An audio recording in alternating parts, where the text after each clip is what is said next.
I want to focus for the next few moments on understanding the meaning for your existence. No human being on earth, 7.1 billion of us, a mistake. Not one of us is a mistake. We were sent here specifically to do something valuable. That means God had something that needed to be done that made you necessary. God created nothing for entertainment. He created nothing even for beauty. Even though what He created may be beautiful, it was not for beauty. Even the colors of the flowers that you pick and put in your home, the colors really are not for beauty. I discovered in my research that certain insects can only see certain colors.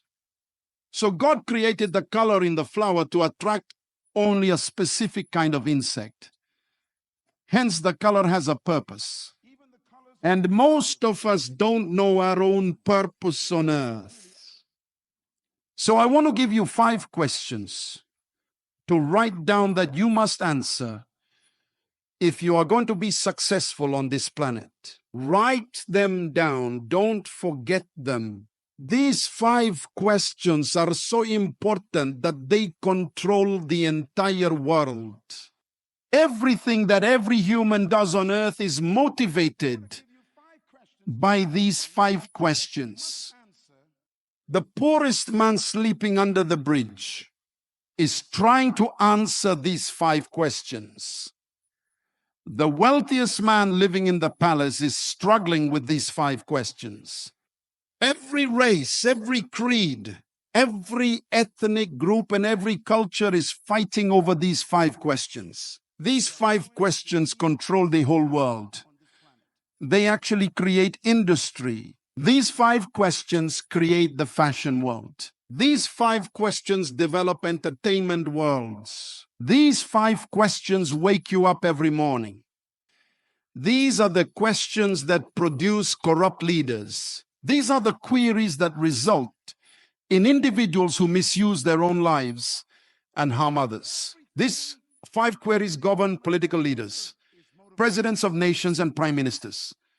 These 5 queries also govern pastors. These 5 questions control young people on the street, selling their bodies. It's because of these 5 questions that young people take drugs and sleep together without marriage.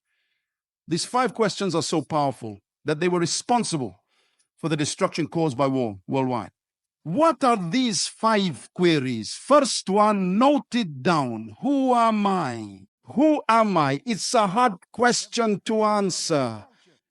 The second question that controls the human race is, where am I from? Where did I come from? What is my source?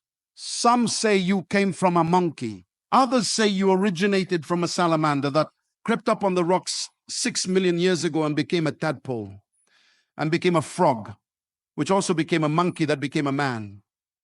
Some believe that. The third question every human is battling with is, why am I here? It's a tough question.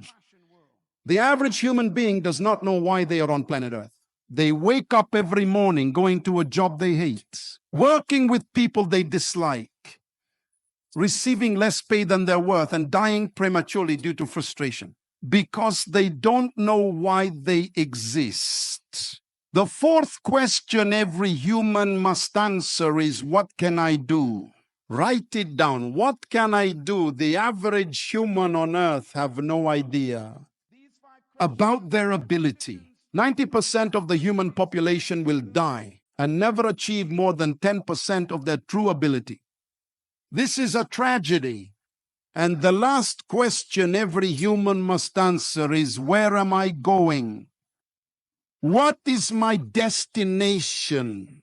Everyone wants to know, what is my future?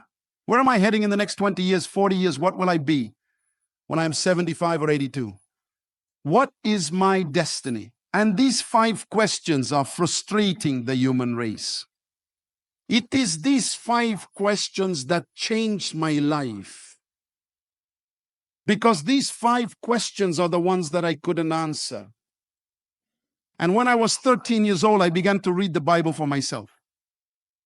My father was a Baptist pastor, and he couldn't assist me with the 5 questions. I went to a church that became religious and never got a question answered. So I decided to look for it myself, and I started reading the Bible at 13, really young, as a teenager, and I began to go through the book of Matthew. And the book of Matthew guided me to the book of Mark. Then I read the book of Luke, and I committed the book of John to memory. And my entire life as a teenager burst into life. I became like an adult before time, because I learned principles that adults didn't even know. And by the time I was 17 years old, I was the most famous teenager in my country. Because of the Bible I memorized. And it was during those years that I began to grapple with these 5 questions. Who am I? Where am I from? Why am I here? What am I really capable of doing? And where am I going? And I discovered that the greatest tragedy in life, it's not death. There's something worse than death. The greatest tragedy in life is life without a purpose. There is nothing worse than being alive and not knowing why. Breathing oxygen and eating food and getting energy and don't know why you have it. This is a tragedy. To live for 80 years and not know why you were here, that's a tragedy. Without a purpose, life has no meaning. It has no sense of destiny, no sense of precision. Actually, purpose is the 3rd question. Why am I here? And this is the frustration of all humans. Every human wants to be successful. I have never met any human who said, I plan to fail tomorrow. No human wants to fail, am I right? Everybody wants to succeed. But I have some good news for you. Write this down. Success is predictable. Success is predictable. Success is not luck. Success is not an experiment. You can predict success. I'm going to prove that in a minute. Success is designed by God to be predictable. But I want to quickly say the opposite is also true. Failure is also predictable. Write it down. Now, here is a paradox. Success is predictable, so you can literally plan success. I am successful today in my life, globally impacting millions of people, because I made a decision as a teenager as to what I want to be and do. What made me successful? I'm going to give you the answer now, and it's the same reason why people fail. Success is predictable, and it's predictable because life is designed for your success. But failure is also predictable because failure is the same result success. Let me explain what I mean. God designed everything He created to be successful. You will never see a bird that cannot fly naturally. You'll never see a fish that cannot swim naturally. Every seed, if you put it in the ground and give it water, you don't need to pray. It is designed to bring forth a tree. Everything God created has built into it its own success. And if the plant is here today and gone tomorrow, how much more important are you to God?